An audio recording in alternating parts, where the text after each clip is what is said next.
Have you ever just wished you could walk into any room and, master any conversation?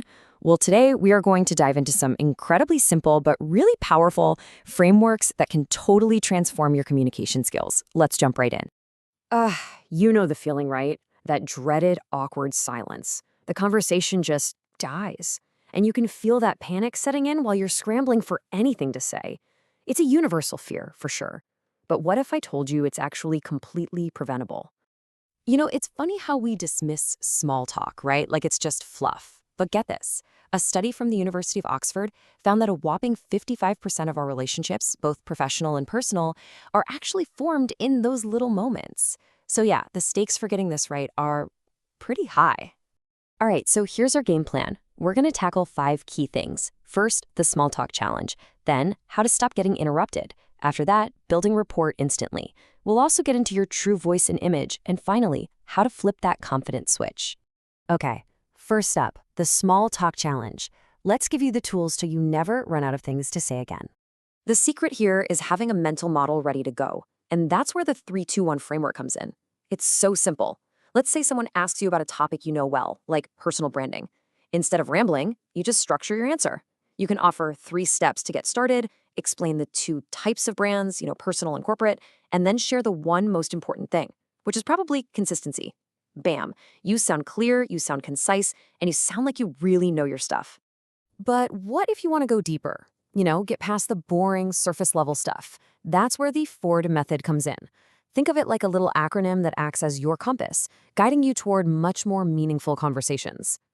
So, here are the pathways it opens up for you. We often get stuck on occupation. What do you do? Which can feel like a total status check, right? Well, with Ford, you can pivot to family, recreation, or my personal favorite, dreams. Asking someone about their dreams, that's a powerful question.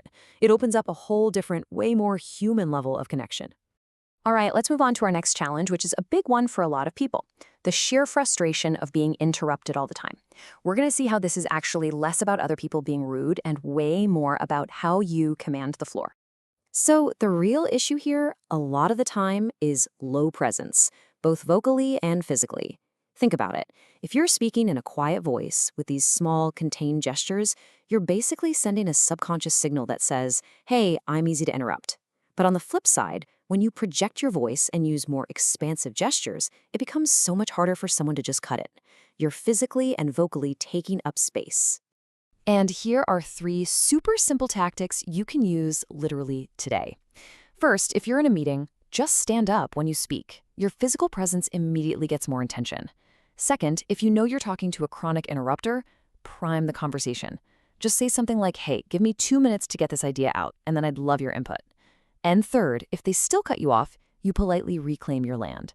Something like, that's a great point, let me just finish this thought and I'll come right back to that. Okay, so you're holding the floor now, which is great, but how do you build that genuine connection? Let's talk about the art of vocal mirroring. This is seriously one of the fastest ways to build rapport. This quote right here says it all. Meet them where they are, then take them where you want to go. And listen, this isn't about being fake or manipulative. It's about making the other person feel genuinely comfortable and understood. You align with their energy first, before you try to guide the interaction. And here's how it works in 3 steps. First, you match their energy. If they come to you speaking quietly and slowly, you meet them there. This makes them feel safe and comfortable. Second, in that shared space, you build real rapport. And then, only once that connection is solid, you can gently lead. You can slowly start to shift the energy, bringing it up or down to guide the conversation where you want it to go. All right, now let's switch gears a bit. We're going to pivot from these external techniques to a really common internal battle, that cringy, awful feeling we get when we hear our own voice on a recording or see ourselves on camera. You know what I'm talking about. So why does this happen? Well, it's actually pretty simple science.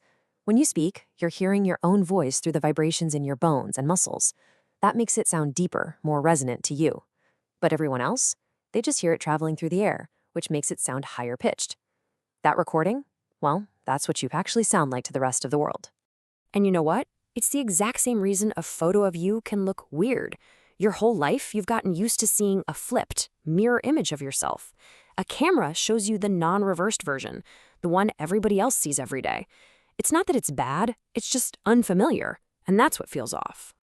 So what's the fix? You're gonna love this. It's actually really simple. Desensitization. You just have to record yourself and review it again and again. Listen to your voice, watch yourself on video, until the thing that was unfamiliar becomes totally familiar. I promise, eventually, that cringe just fades away. And that brings us to our final section, and honestly, this might be the most empowering one. We have to completely reframe how we think about confidence. It is not something you're born with. It's a skill that you can learn. The key idea here is what's called contextual confidence. I mean, think about it. Even the shyest, most anxious person you know has that one topic that makes them light up and talk your ear off. In that context, they are a fantastic communicator. So the goal isn't to be this super confident person all the time. It's about expanding the number of contexts where you feel confident.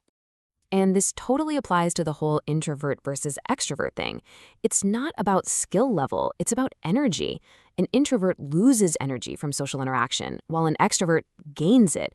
That just means an introvert has to be a little more strategic about when and how they use their social battery.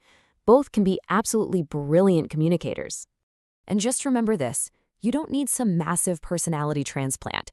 After you record and review yourself, just pick 3 small things to work on. Maybe it's a little more vocal variety, or using bigger gestures, or just improving your posture. Those 3 tiny shifts can create a radical transformation.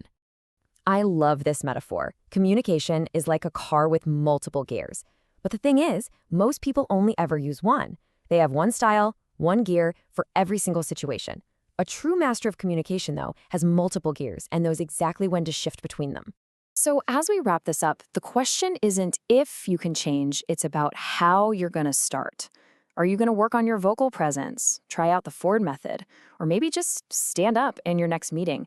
What's the one gear you're going to shift first?